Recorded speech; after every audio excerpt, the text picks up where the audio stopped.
Bronze monuments, even if made of long-lasting material and protected by the artist with a specially applied patina, undergo a continuous process of deterioration when exposed to the external weather conditions.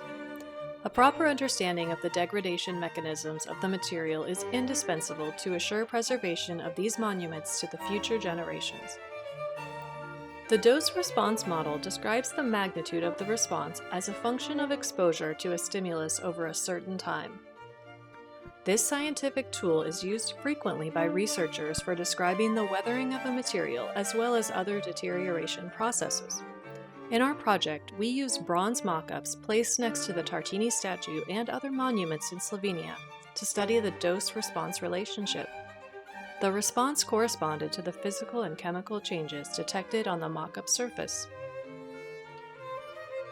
The dose factor is in our case related to the local environmental and climate conditions that were collected by a set of specially designed sensors. The sensors were used to assess air and rainwater characteristics in the proximity of the 4 studied monuments, the results of the dose-response modeling, combined with the unique expertise of conservators and curators, allows the virtual simulation of the chemical reactions occurring on the surface of the bronze object. This can greatly help to prevent its corrosion, as well as foresee the aesthetical appearance alterations.